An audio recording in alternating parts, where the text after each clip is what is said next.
आज जनपद हरदोई के विकासखंड कोथावा की गौशाला के बारे में फ़ोन पर जानकारी दी गई थी। वहां के कुछ ग्रामीणों ने जानकारी दी थी। तो जब मैं मौके पर पहुंचा तो वहां पर 6 गौवंश मृत अवस्था में पड़े थे।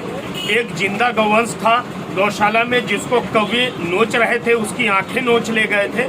और उसके साथ में कुछ गौवंश ऐसे पड़े थे कि वहां पर जो देखरेख करने वाले बाबा जी थे, उनसे जब बात हुई तो उन्होंने बताया कि इसका आधा हिस्सा रात में सियार और जंगली जानवर नोच ले जा चुके, आधा हिस्सा पड़ा हुआ है। तो ये स्थितियां हैं गौरी कोथावा गौशाला की, जनपद हरदोई की। इसको लेकर के हमने जिला अधिकारी से लेकर के उप जिला अधिकारी महोदय, खंड विकास अधिकारी, सेक्रेटरी सभी को फोन किया और सबको जानकारी दी। उसके काफी देर के बाद वहां पर खंड विकास अधिकारी महोदय और कुछ अधिकारी वहां पर आए और आने के बाद 1 सेकंड भी नहीं रुके, मामले को पूछा भी नहीं और वहां से चलते बने। उसके बाद में मैंने सोशल मीडिया के माध्यम से ट्वीट किया मुख्यमंत्री जी और जिला अधिकारी जी को टैग करके। उस पर पुलिस आई और उसने एक्शन लिया। वहां पर भी कुछ मीडिया कर्मी गेट के बाहर खड़े रहे, जिनको वहां के जो निवर्तमान प्रधान प्रतिनिधि हैं अरुण कुमार, उनके द्वारा गौशाला के गेट के अंदर कवरेज करने जाने नहीं दिया गया। इसके साथ में बहुत ज़्यादा ही अनियमितताएं बरती जा रही हैं कोथावा के गौरी गौशाला में। जहां कुछ लोग गेट के बाहर खड़े हुए थे, उनसे जब वार्ता हुई तो उनके द्वारा बताया गया कि यहाँ पर ना तो कभी डॉक्टर आते हैं और ना ही कभी यहाँ पर कोई जिम्मेदार निरीक्षण करने आते हैं।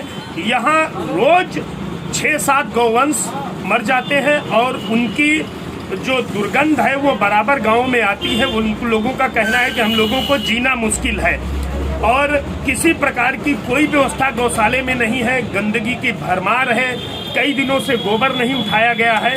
तो इस मामले को लेकर हमने जिलाधिकारी महोदय को भी कई फोन किए, कई बार बात हुई और हमने बताया है कि 10 दिन के अंदर अगर व्यवस्थाएं सही नहीं की जाती हैं तो हम भारतीय किसान यूनियन लोकतांत्रिक संगठन के लोग मेन सड़क मार्ग कोथावा को 24 घंटे के लिए ब्लॉक कर देंगे। फिर चाहे आप शासन प्रशासन के लोग हैं, चाहे आप मुकदमा लिखें, चाहे मुझे जेल भेजें, हम गौ हत्याएं किसी भी सूरत में बर्दाश्त नहीं करेंगे। और ये बिल्कुल प्रण ले लिया गया है। आज करीब 4 घंटे हम लोग गौरी कोथावा गौशाला में रुके हैं, जहां पर कोई ठीक जिम्मेदार नहीं पहुंचा है जिसने हमको सांत्वना दी होती और बताया होता। लास्ट में एक डॉक्टर साहब पहुंचे हैं, उनके द्वारा पोस्टमार्टम कार्य कराया गया है और वो वहां पर चल रहा था अभी भी। तो इस तरह से गौवंश मर रहे हैं, उनकी देखरेख करने वाला कोई नहीं है। सूखा भूसा वहां पर पड़ा हुआ था, वो भी चन्नियों में नहीं रखा था। हमने अपने किसान भाइयों से कह करके चन्नी साफ कराई, उसमें भूसा डलवाया, तो वहां पर हफ्तों से भूखे गौवंश उस भूसे पर टूट पड़े। ये स्थितियां हैं। जिला अधिकारी महोदय, मैं आपको भी बताना चाहूंगा कि मैं लोकतांत्रिक संगठन का सदस्य हूं, उसका जिम्मेदार युवा जिला अध्यक्ष हूं और ये सब तरीके अगर अपनाए जाएंगे, गौ हत्याएं की जाएंगी, तो हम जगह जगह जनपद में सड़क जाम करेंगे। आपको अगर मुकदमा लिखना है या कोई कार्रवाई करनी है तो आप करते रहिए, हम किसी भी सूरत में पीछे नहीं हटेंगे और ना ही हम गौ हत्याएं बर्दाश्त करेंगे।